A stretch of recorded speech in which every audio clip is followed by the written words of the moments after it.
In the 1930s, Dr. Weston Price visited many isolated tribes around the world to find the cause of dental cavities and other modern diseases. He observed that modern Western people suffered from these diseases, whereas primitive peoples with no or very little contact with the white men were in excellent health. The most universal disease in the world is the decay of the teeth. And unfortunately, we have not known the cause until we've gone to the primitive people to find how they prevent tooth decay. Our difficulty is that we are adding too much white flour and sugar and do not get enough of the foods that carry the minerals and vitamins.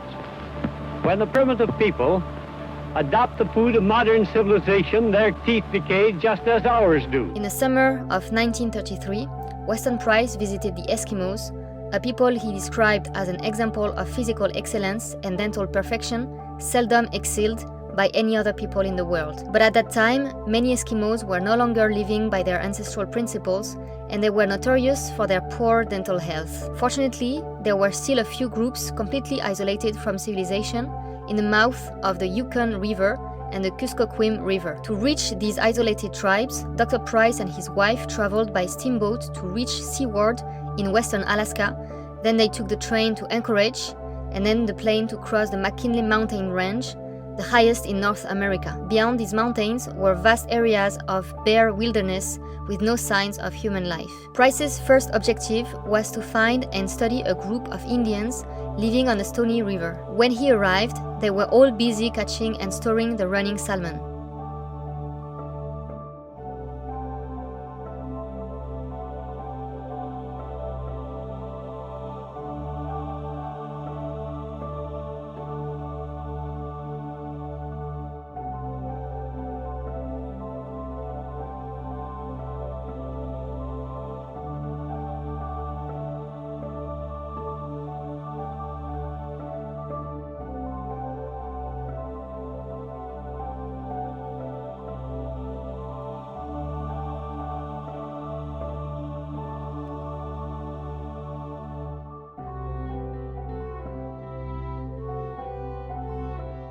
The salmon was dried and then smoked for a few hours, then stored for winter use.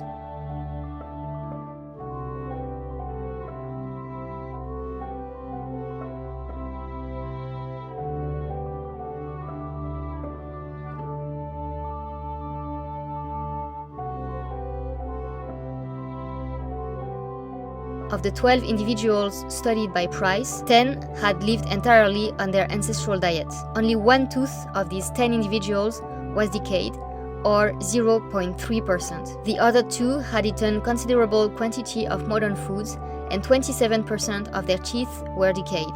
Dr. Price then went to Slitmute, where 3 individuals had always lived on their ancestral diet. None of them had ever had a tooth attacked by tooth decay. 7 others had lived partly on their ancestral diet and partly on modern foods, and 12.2% of their teeth were decayed. In Napimute, no individual studied there had lived entirely on their ancestral diet, and 16% of their teeth were decayed. In Bethel, which was the largest settlement on the Kuskokwim River, Price studied 88 Eskimos, or mixed-race individuals. 11.6% of their teeth were decayed. Of these 88 individuals, 27 had lived almost exclusively on their ancestral diet. Of these 27 people, only one tooth was decayed, or 0.1%. 40 people lived almost exclusively on imported modern foods, and 21% of their teeth were decayed. 21 individuals lived partly on traditional foods and partly on imported foods. 6.3% of their teeth were decayed.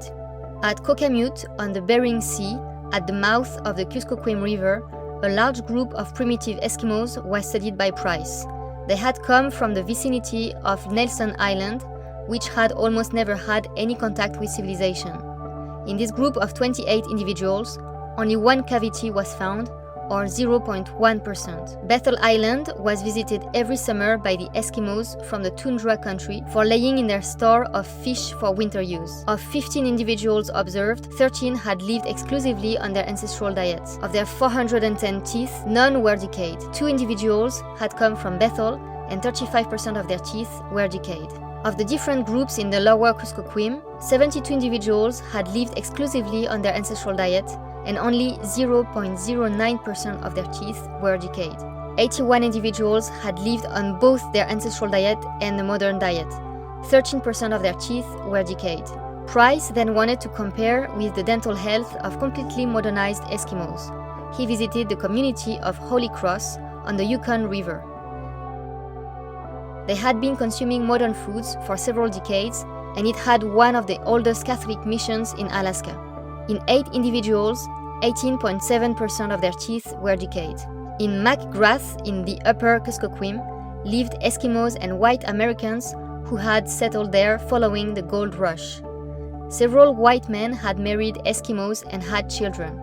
Of the 21 individuals in this community, one woman had lived exclusively on natural foods and she had no cavities. 33.2% of the teeth of the other 20 individuals were decayed.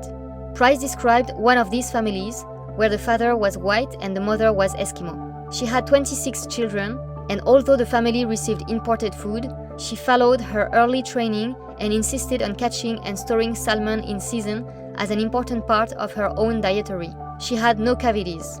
You can see her in this picture on the top left.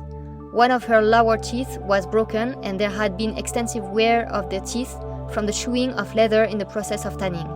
Indeed, Eskimo women used to chew the leather all day long to make boots or clothes.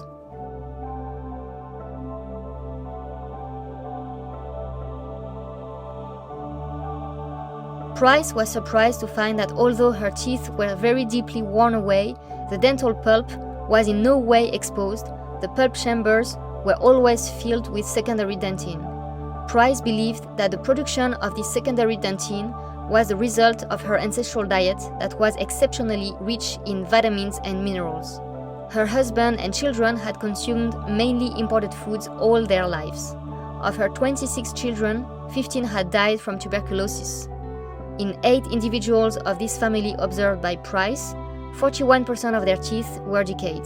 The children had many cavities and narrow dental arches, which hindered the proper development of the teeth and of the respiratory tract. Price noted that not only did the Eskimo living according to their ancestral diet had no cavities, but the breadth of the face and the strength of the muscles of mastication all reached a degree of excellence that was seldom seen in other people.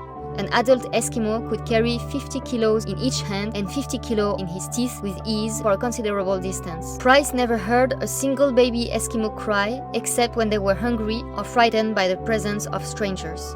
When, in these formerly isolated regions, the Eskimos changed their ancestral diet for imported foods, they suffered from many cavities, and the pain could be so unbearable that it could lead to suicide. Price describes in his book the great agility of the Eskimos for salmon fishing. In the summer, they fish and store very large quantities of dried salmon. The salmon are speared and they are so big that they have trouble bringing them up on their kayaks. They also hunt seals and consume lots of seal oil.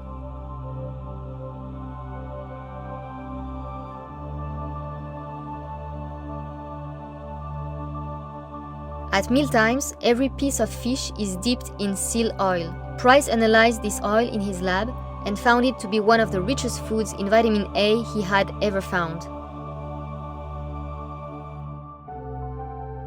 Fish and fish eggs were dried on pieces of wood. These foods constituted a very important part of the nutrition of the small children after they were weaned. Other foods eaten by the primitive Eskimos included caribou, ground nuts which were gathered by mice and stored in caches, kelp harvested in the summer and stored for the winter, berries preserved by freezing, blossoms of flowers and sorrel grass preserved in seal oil, and large quantities of frozen fish.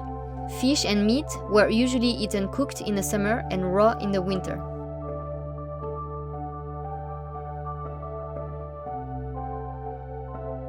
Another important food factor consisted of the organs of the large animals of the sea, including certain layers of the skin of one of the species of whale, which had been found to be very high in vitamin C.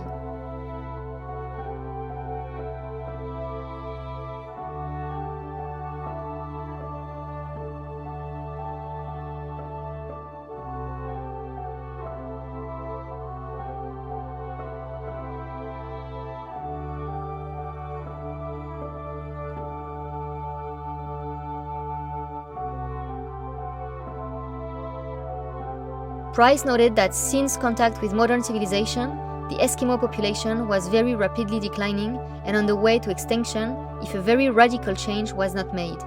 The life expectancy of the Alaskan Eskimos in 1934 was 20 years due to their susceptibility to tuberculosis and other modern diseases. According to Price, it was white men's interference with the Eskimo native supply of game and seafoods that was driving them to extinction. Their fish foods had been greatly reduced by modern salmon canning industries. In this picture, you can see a white child born and raised in Alaska, exclusively fed of imported foods. His airways were too narrow for him to breathe through his nose, and when Price met him, he was going to have surgery to widen his airways. Despite the very difficult living conditions in Alaska with 9 or 10 months of winter and 2 or 3 months of summer, the Eskimos could meet all of their vitamin and mineral needs from seafood, stored greens and berries, and plants from the sea.